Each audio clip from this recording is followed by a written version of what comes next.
Okay, welcome back. Yes, like I said, today is Monday and it's serious business. It's the second day in the month of June. I'm being emphatic because this is half of the year. This month actually ends half of the year and the quarter begins next month. So you have that understanding.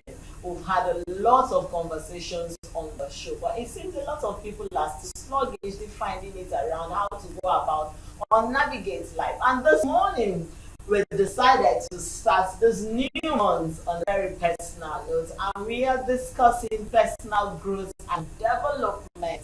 Yes, how do you grow personally? How do you develop relationships? How do you develop in your workforce? Serious business. You know, when we started doing one, we brought out a lot of branding activities, what you could do to start the year, and we feel it's time for us to also remind you, just in case you have not gone through your personal growth. Today is another day to learn and understand how to go about having personal growth and development. And this morning we have our very own handsomely, Africanly, stylishly seated here in the studio to have this conversation. When we drag somebody like this outside, we know that we actually mean business with you. All right, we have Daniel Gombe. He's a pastor, so for that fact that I just called, don't say, I don't call me pastor. Okay, Pastor Daniel, it's so good to have you once again. It's so good to have you. Thank you so much. Welcome. How's your family? And Z. Thank you. You know, you had Princess Joy. Oh, Princess Joy. Yes, that makes So if sense. you ask Princess, so what will you call me? What will you call me? Queen Olori. Queen Mama. No, don't say Queen. Don't put Queen. I love the Olori. The Olori. Olori. AJ. AJ. AJ. Alias Emergency. Mama Gen Z. Okay. So just in case you don't know, Pastor Daniel is addiction therapist. He's a relationship coach. He is also well experienced when it comes to business and otherwise. You know, one who has been in every field and industry trying to help the younger generation. He has passion for seeing lives being transformed. Good morning once again and welcome. So good to have you once again. Good Been a while. Welcome to the new Good month. morning, viewers. Happy New Month once again. Thank you. Thank So you. good to have And you. happy birthday once again. Thank you, sir. Okay, so let's start this morning's conversation straight to business. How can one set effective goals that align with values and priorities? Goal setting Goal setting, yeah. that aligns That with align with values and priorities. priorities. Effective goal settings, Yes. not just goal Yes, settings. yes. Yeah, I'm happy you are using the word goal setting, because the typical thing people do at the end of every year is to say, oh, resolution, which does not last 2 weeks. Some people rush it. But goal setting, effective goal setting means setting a goal that will help one to achieve purpose. Okay? All of us have a God-given purpose. Now, being able to know what that purpose is the first thing towards setting an effective goal, because if you don't know what your purpose is, then you won't know which goal to set to achieve that purpose. Yeah? So, now, banking on the fact that somebody already knows his purpose. Now, every purpose is anchored on values, and we mentioned the word values. Yes. So, the individual is then required to outline the key or core values that will help to drive his or her purpose, and then on each of those values, the individual will need to set up a goal. Now, typically for everybody, we need to set up things like spiritual goals. Yeah, whatever you believe in, there is a spiritual inclination. So you need to have spiritual goals. You need to have financial goals. You need to have social goals. Some people call it family goals. You need to have career goals. You need to have vocational goals. If you are the type that goes on vacation or holiday, you need to have a goal on that. And then those goals, each of them will tie into the values that you have.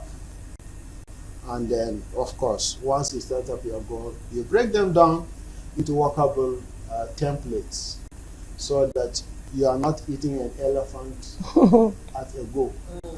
You cut it into pieces and pick a piece one day at a time.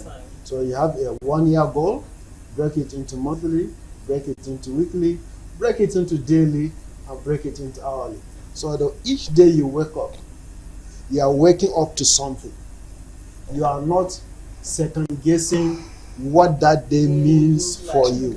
You are not second guessing what that day will look like, because already there is a plan towards it.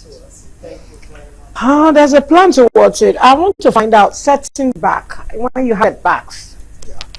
how can you overcome setbacks? Because we have talked so much about this particular topic early in the year. And many will still tell you, this is June. I am not still getting what I expected. I have put in this, I have these issues. I think in March we had a brand personnel who actually came also to help us. How do we do our branding? So now, when we look at setbacks, how do we overcome setbacks? When it keeps on showing itself, some may go to depression. Some realize I'm not going again. I'm not even trying again. I have done. I have tried. I have put in, and I don't think this is for me. While it can actually be for that person. So how do we overcome setbacks when it keeps on reoccurring, showing itself, presenting itself for us at one time or the other? How do we do this in self-development? All right. So thank you so much for that question. So the first thing in dealing with setbacks is to have the understanding that they will come. So it's a question of when. It's not a question When. of if. If. No. There is no if about setbacks. It is when. When it comes, what will I do? And the most critical factor in dealing with setback is the mindset. Yes. So Prepare your mind. what is your mindset towards setbacks, challenges, problems, or detours that are not planned into your daily affairs? So do you see the cup half full or half empty?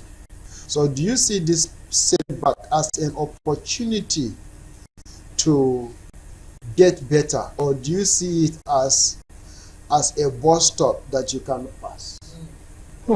Yeah. You know, the Bible in Proverbs 23:7 says, as a man thinks in his heart, so so is is he. Yeah, So if you think you can, you can. you can. And if you think you can't, definitely you can't. So if you think that this setback is the end of the road, it will become the end of the road, even if it is something you would have just used the back of your hand to deal with. Because the mind is like the driver of the soul of the individual. Where it is truncated, the individual is truncated. It's like trying to drive a car without a steering wheel. That car won't go anywhere. At all. There's going to be an accident. So in dealing with setbacks, have the understanding that it is not the end of the road. Have the understanding that failure means this is not the right way to do it. Should go about it. Processes can fail, but no human being is a failure. No human being is a failure. I love that. I love that. Processes can fail. Yes. Processes can fail. That means when this process fails, Yes. you try another So one. you know one way that this thing cannot work. It is popularly talked about Thomas Edison, the great scientist Yeah. who developed the light bulb. He did the experiment 9,999 9 times times, and and he failed. finally got it at the end of the He day. got it at the 10,000th time. That is resilience. That is positive mindset. That is somebody who said, oh, this way cannot work. This process cannot work. This method cannot work. But he is convinced there is something that can work. So in dealing with setbacks, we must always have the understanding that there are processes to every goal or achievement. And if you follow the wrong process, you can't. So it's like now driving towards Ibadan and expecting to reach America. Lekki or VI. Okay, You that's can't. your VI. I love that. I If you love drive that. towards Ibadan, you can't. So you have to what? Realize the fact that, oh, this is the wrong road. So it can be a process, it can be a procedure, it can be a pathway, it can be a method, whatever it is. If it doesn't work, just go back to your mind. What else? Go back to the drawing board. Go back to the drawing board. Okay. That is it. All right, I love the saying. Processes can fail, but no human being is a failure. Hold on to that as we go on. What of Mamu will be right back. The conversation is still very much here in the studio. Business, we are still discussing personal growth and development. You know, they say it's not the time to talk food. Let's talk business. Now, let's talk the one that will grow marriages and grow relationships. How can one cultivate a growth mindset? Number one, and view challenges as opportunities, not as failure. Okay. You cultivate a growth mindset, and then you view you view challenges as opportunities, not as failures. Sure. How can one do that? Because sometimes you've tried something, you're seeing the failure glaring. It's obvious. Right in your eye like this. You are looking at it. You're seeing it, you know that this, but how do you now cultivate that mindset of, in the midst of this, let me bring out opportunity out of this, and then move it towards personal development? Okay, so talking about growth mindset, we are going to the issue of the mind that I mentioned earlier. Okay. So what are the things that affect our growth mindset? Our growth mindset is generally shaped by things like our education, life experiences, family, relationships, challenges that we have been able to overcome previously, difficulties that we have been able to deal with. So if somebody have never solved a problem, that person has a difficulty of dealing with challenges. Okay. If you have never run the track, and suddenly they say, can you run around this track?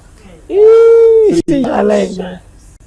have not even thought of running it once. You are thinking of running it. So, but where did all this start? It starts from the family.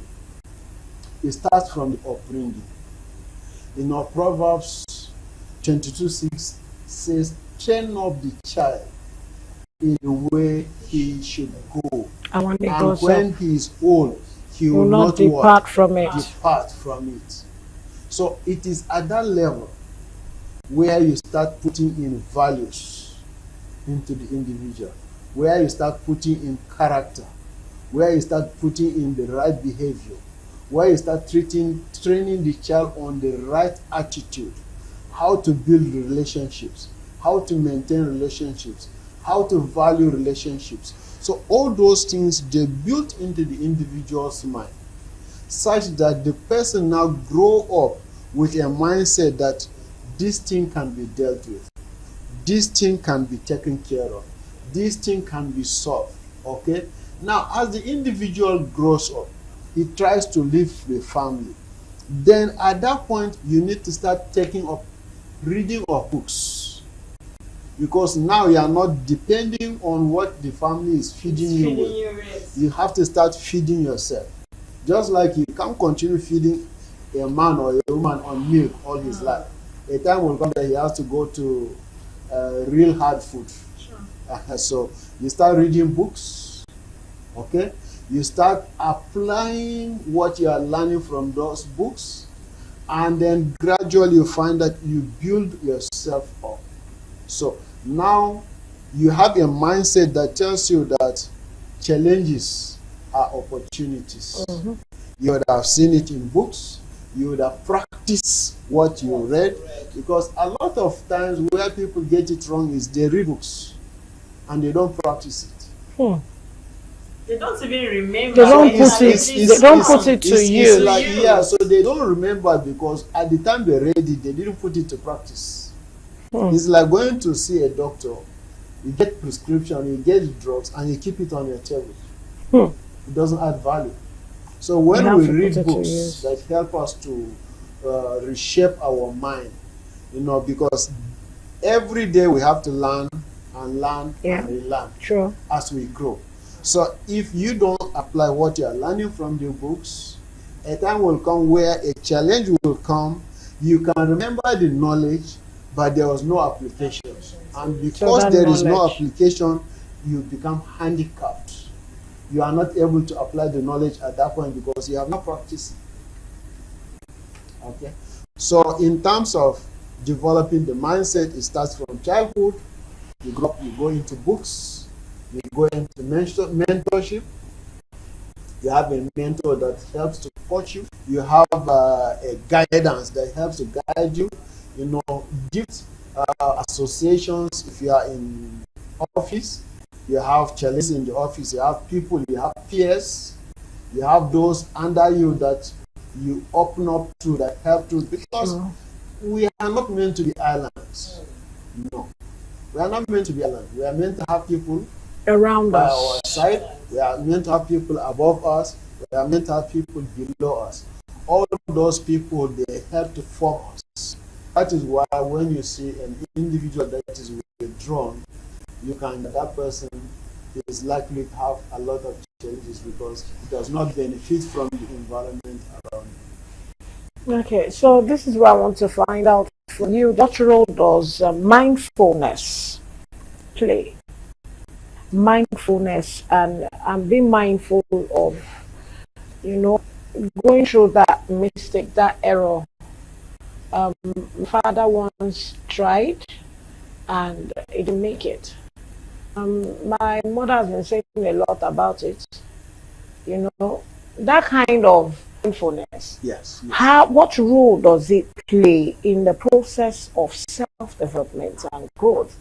Because I watched a movie. I don't know whether you've watched it. You can go and watch it. All right. Forge. Okay. Forge. It talked about a young boy that the mom has always said a lot about how the father feels. This. And this is a boy who's about 19, 20, thereabout. I think 19. And each time the mother mentioned it, he will say, "I'm not my father. I told her my father." And he wants to do something for himself. Yes, he's out of college and he wants to move further. He knows how to play basketball and all that. But he kept on trying what he knew as a youth.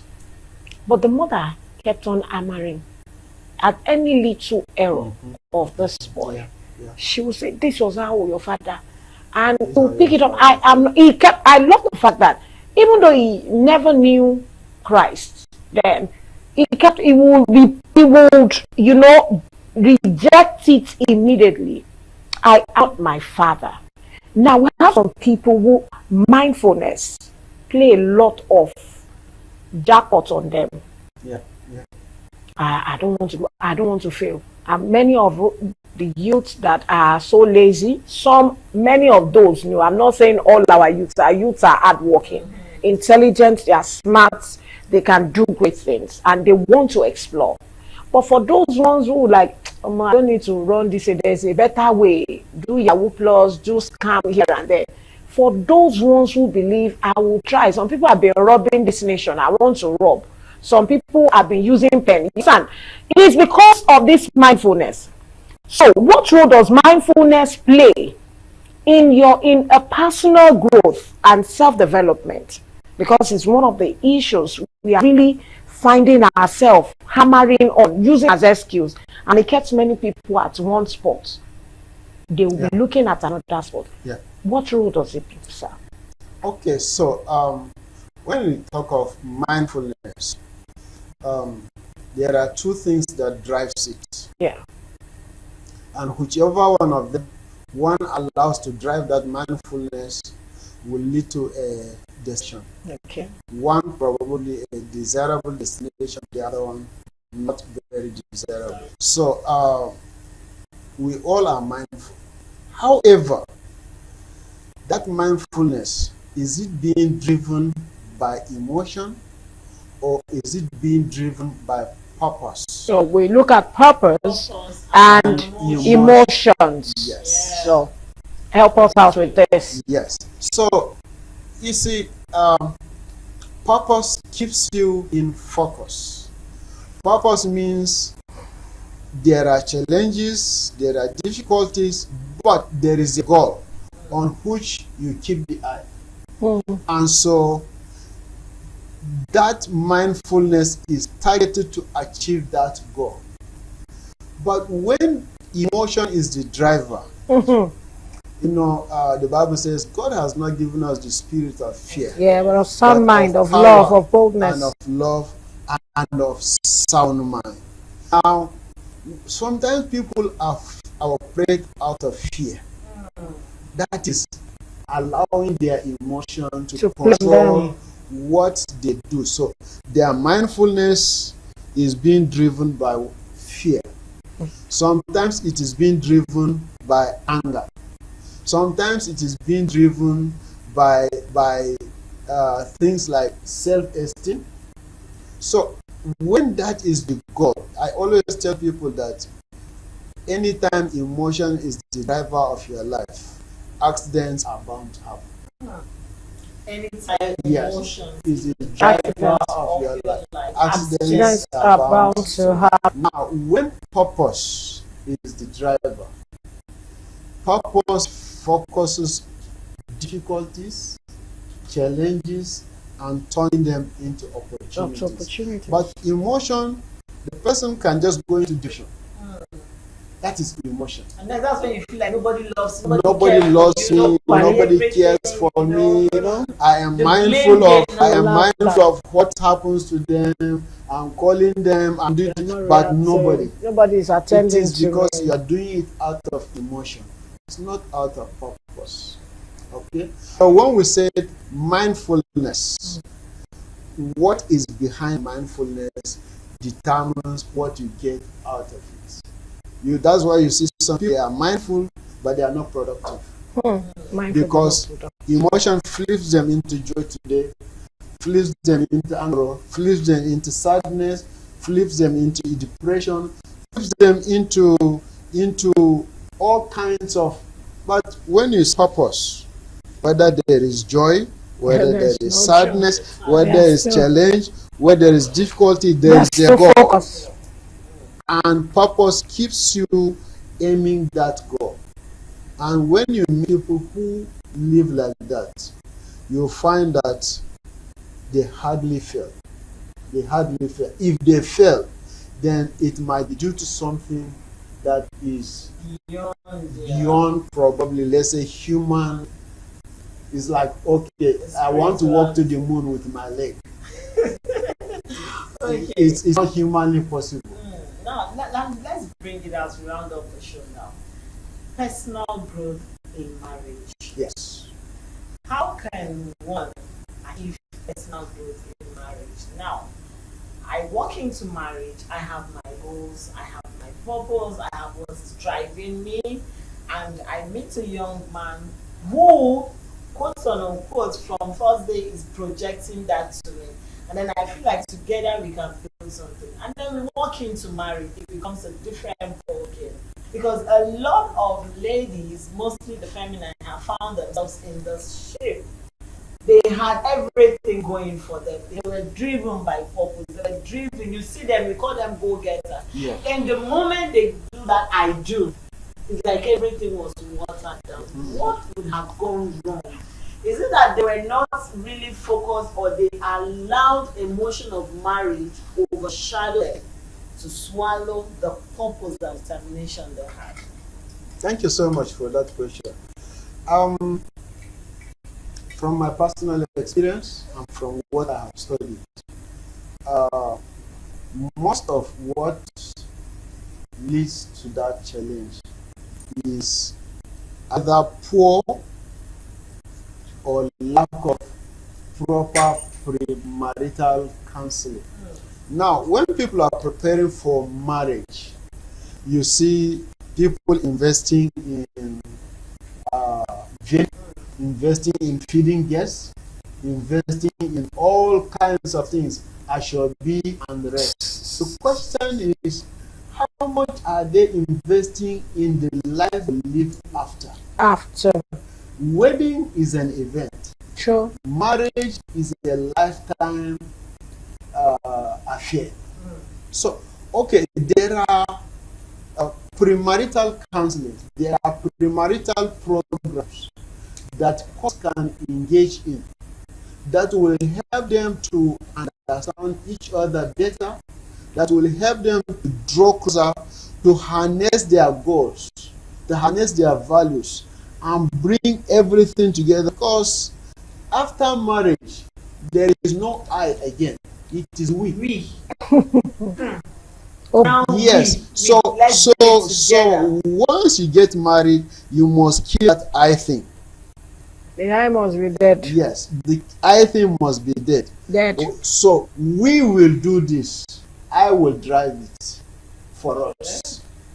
We will do this. You will drive it for Yes, us. that's the way. That is it.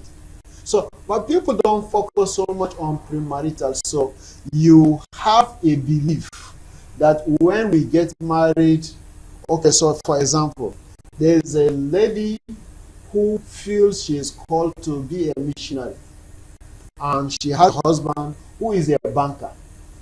And in the process of premarital counseling, the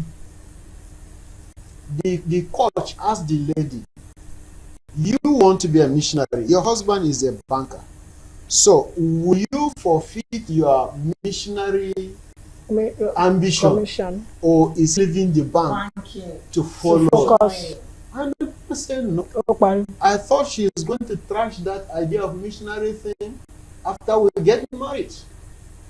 And she said no, I have intention to trash it. So at that point, it became obvious that the two of them cannot marry. You were not even ready. And that is because they were subjected to a proper premarital counseling procedure that was able to bring out something that would have caused the death of the marriage. And at that point, it is always better to separate before than after the marriage. So proper premarital counseling most often is the reason why after this you find, oh, he has killed my ambition. Is because there was no proper discussion, no Counseling. proper agreement. Oh, she won't allow me to. And sometimes we think, oh, I change her, I can change him. We see things that we will not normally tolerate. We say, after marriage, I will work on it. No human being can change another human being. No human being can change. We cannot change, but we can always care Yes. and have Yes. a fulfilled Fulfilled marriage. marriage. Yes. The same thing applies to our business. The same thing applies to our personal goals. The same thing applies to whatever it is that we want to set our hands to. I was at a program with Joy over last week, and someone was asking, what's the meaning of resilience? I love that word. I'm a product of resilience. And I know it's not me, it's God. Because it's one thing for you fall down here, you pick yourself up again, and you keep moving. You fall down again, you pick yourself. Sure. You know, before you know it, there are some feathers you need to drop at one point in time. Definitely. And it does not matter to you. That is you. That is how life has presented itself. And if you are wise, you will see the handwriting on the wall and you will know, yes, this is time for me to learn certain things. Sure. No, I don't need this in my life. And when this is no longer there, in short, the restructuring or the renewal of the ego, please go and Google it. It's so powerful. Very powerful. It breaks its own beak to grow another. Yes. Drops with that pain, it drops. You know, the first. The most amazing one is, okay, let's with our mouth. With our mouth. It breaks its own beak. Yes. So you can imagine how hurting. Forget to say the animal. How hurting it could be. So if I want to stop saying what I'm not supposed to say, I need to start hitting myself. Shut up. You understand? And it's another way of cautioning yourself. It will be like, this person don't mad. No, this person don't crazy. No. It's a way of actually putting yourself in check. So resilience, when the children were saying, he said, when you are strong, when you can do things and you are not giving up. Maybe also had any that was Chris. He said, you are strong, you can move on. That's resilience. It's not just strong. No. Many people are strong, but they let go. They leave it. But you are staying strong and you still keep on moving. Yes. Keep on. Your final word as we go this morning, sir. So final word. It all starts with the family. Okay? Yeah. It's often the first and most influential environment where personal growth and development starts. A healthy family setup nurtures growth, while an unhealthy one may require individuals to work harder or seek support elsewhere as they grow. So from the onset, let the family setup be one that encourages healthy growth and development, and if a child is set on that path, he will hardly be unable to solve any life task as he grows up. So let's start it right from the family. Okay, let's start it right from the family. We want to say a big thank you for coming to chill this morning. Thank you. In spite of your busy schedule, we appreciate you. Thank you, Pastor Daniel.